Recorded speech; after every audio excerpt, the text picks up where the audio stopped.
la parola a Nicola Pieri, sociologo rurale, che ci parlerà insomma della situazione a livello mondiale del grabbing e poi farà ovviamente e poi torniamo in Sardegna.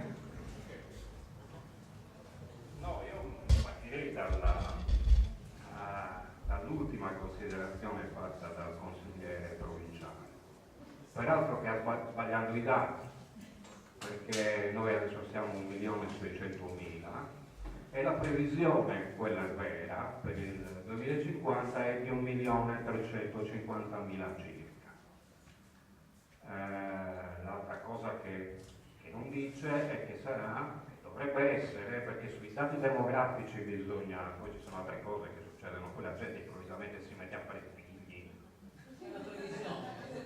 È una previsione. E quindi secondo la previsione dovrebbe essere anche una società vecchia. Una società vecchia. In parte è vero, perché anche quando si dice che nel 2050 nel mondo ci saranno 9 miliardi di abitanti, probabilmente sarà anche quella una società squilibrata, perché i dati demografici dicono che dal 1950 in poi l'indice di fertilità e quindi di natalità sta diminuendo progressivamente. Non sta diminuendo solo in Germania, in Giappone, in Italia, che sono tra i paesi più vecchi del mondo, ma sta diminuendo in paesi che a noi ci sembrano tipo Cina, perché la politica del figlio unico in Cina. Però io adesso non voglio continuare con queste cose, era giusto perché dovrei parlare d'altro, anzi voglio parlare d'altro. Il termine land grabbing, che letteralmente significa fura di terreno, insomma noi per certi versi l'abbiamo già conosciuto nel 1822 con la legge delle chiusende ed è stato ricordato. Ma nel mondo sta avvenendo un fenomeno spaventoso di cui noi non ce ne rendiamo conto. Non ce ne rendiamo conto perché tanto noi andiamo al supermarket e bene o male il cibo lo troviamo. Caro a volte no, ma lo troviamo, quindi di questo non ci accorgiamo. Però l'ultimo rapporto Oxfam, che è una organizzazione non governativa inglese, adesso internazionale, ed è quello del 2012, uscito un anno in questi giorni. Infatti se questa cosa noi l'avessimo fatta tra 15 giorni, probabilmente avremmo avuto anche il nuovo rapporto con i nuovi dati. E cosa dice? Dice che dal 2012 nel mondo sono state privatizzate, cioè sono state tolte ai vecchi proprietari e date a nuove persone, un'area 7 volte l'Italia. In Africa è un'area quanto il Kenya. Cioè, cosa è avvenuto? È avvenuto semplicemente che alcuni paesi, i paesi del Golfo, quelli tanto amati da Cappellacci per intendersi, per cominciare, cioè Qatar, Emirati Arabi Uniti, Arabia Saudita, loro, Corea del Sud, Cina, l'India, può sembrare strano, ma l'India compra terreni fuori.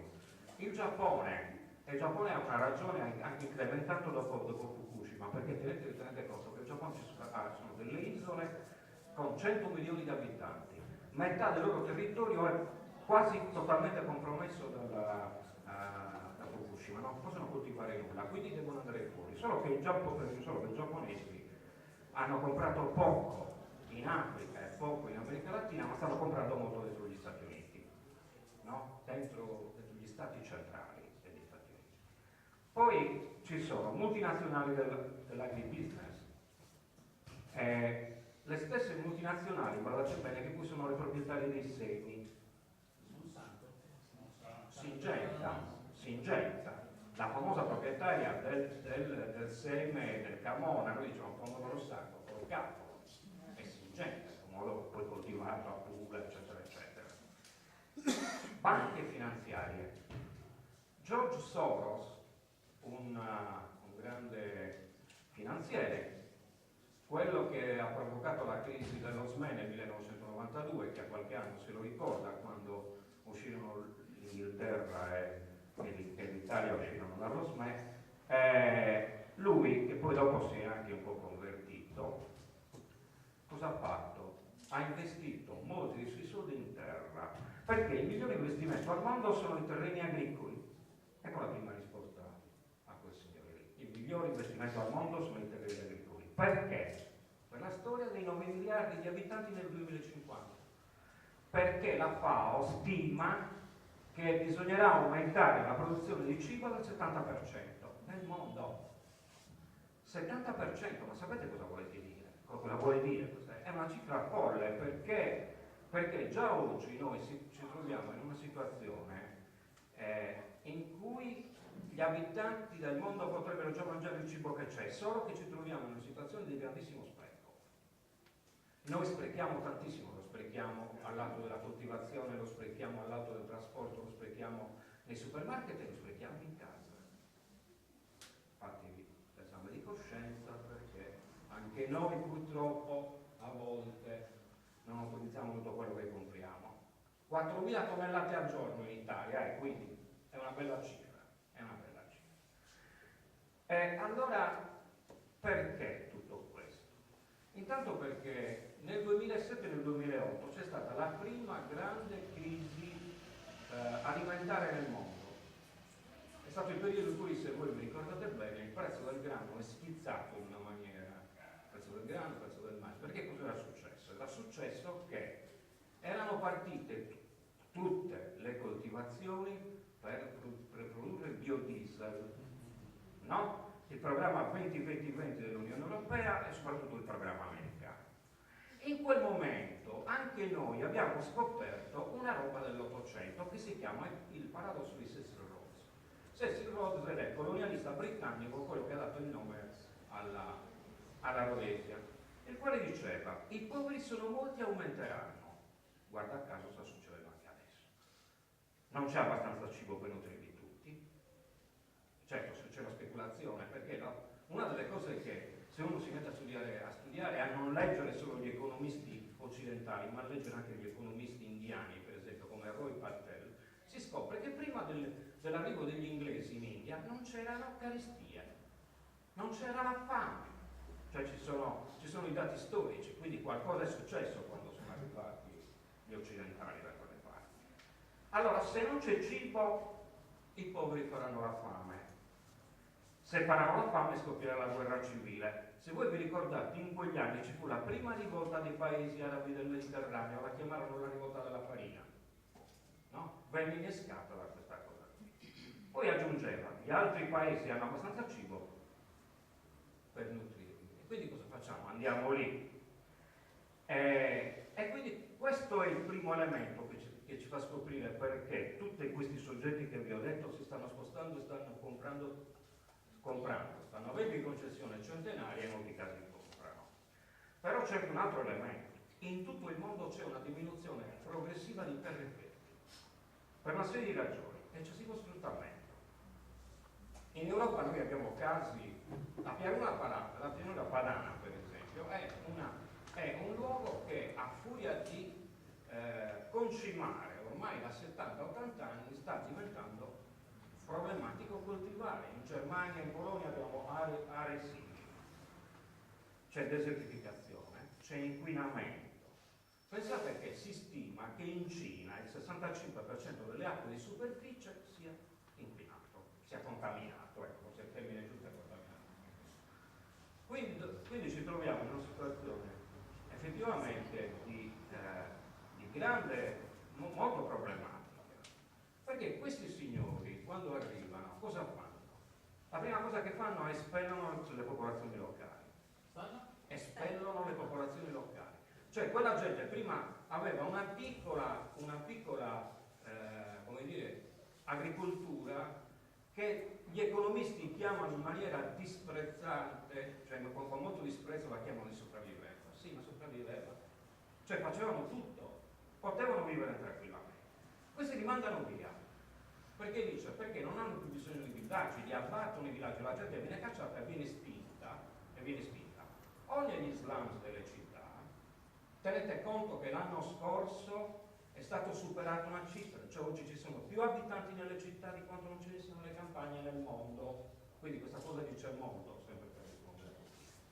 E spero le popolazioni locali.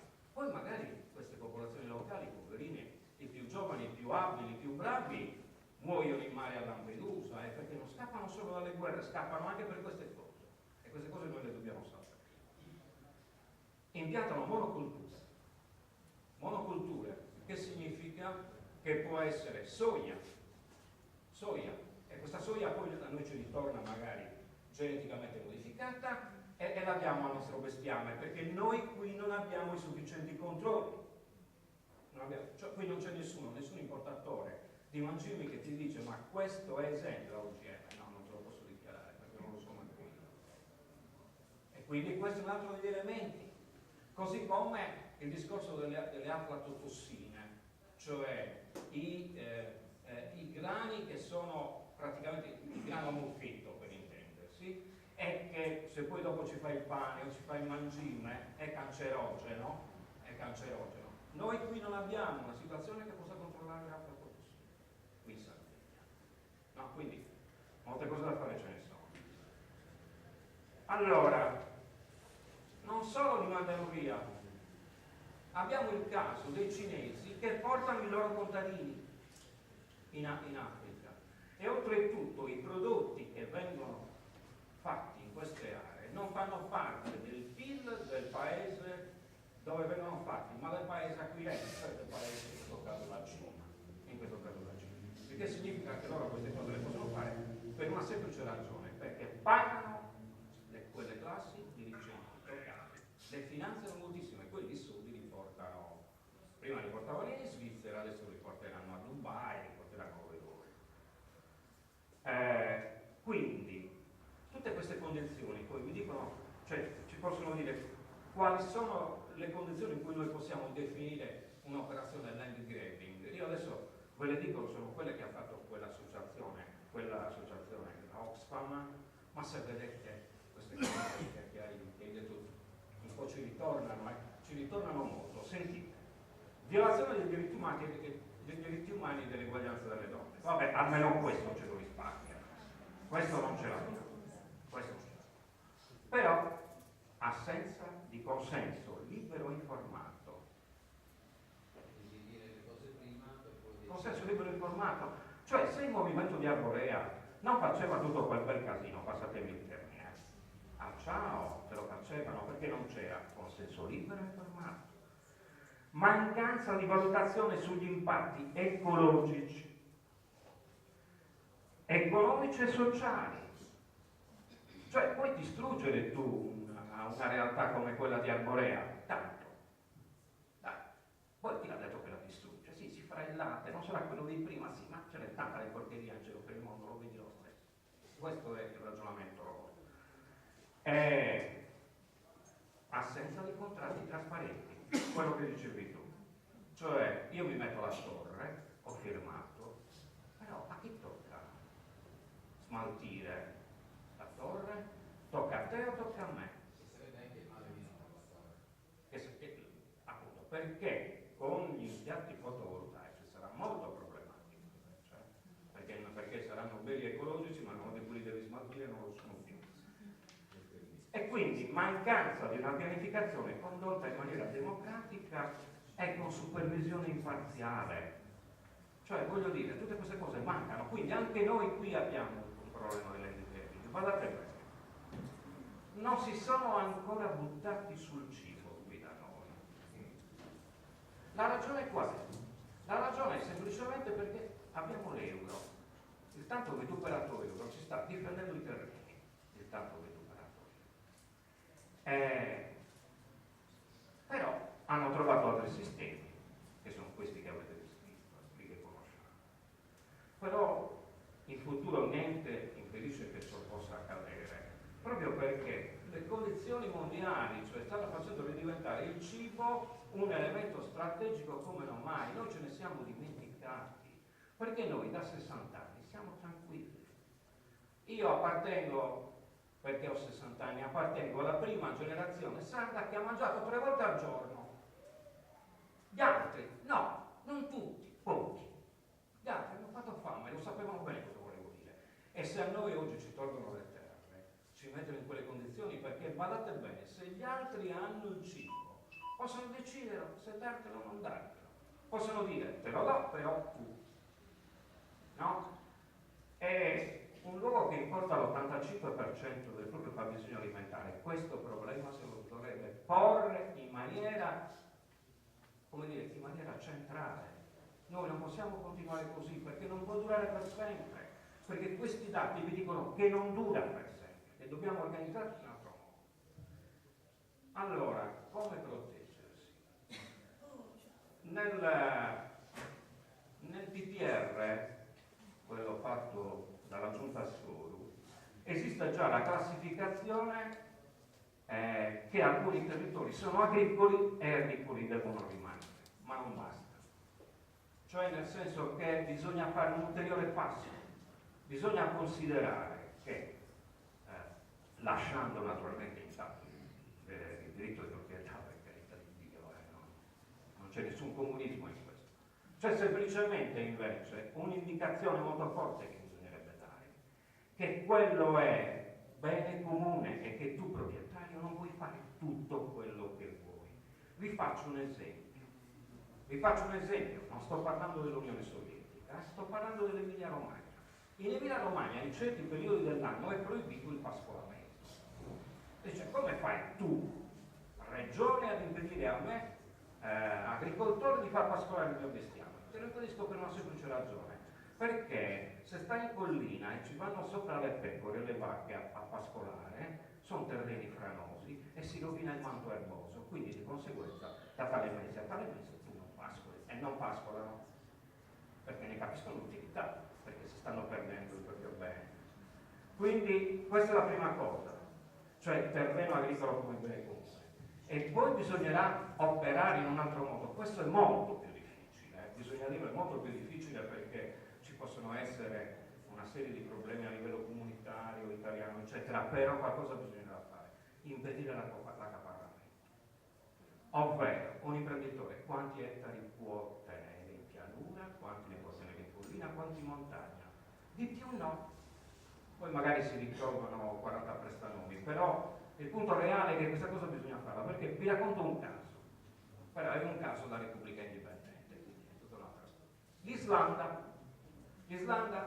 L'Islanda, grande crisi, no? Di un paio d'anni fa. Sono arrivati i cinesi, quelli gli hanno detto a noi ci interessa non so quanti migliaia di ettari della vostra, quelli compriamo, facciamo centri turistici, sai, portiamo la gente, eccetera, eccetera. Stavano chiudendo con i proprietari e lo Stato ha detto no, non si vendono a voi, perché sto vendendo la mia proprietà a un altro Stato. Cioè, quando noi andiamo in Qatar, cioè quando lui va in Qatar, quando va negli Emirati Arabi Uniti, lui sta trattando con il governo perché sono fondi sovrani, il che significa che noi stiamo cedendo territorio nostro ad un altro paese. Signori, molta attenzione.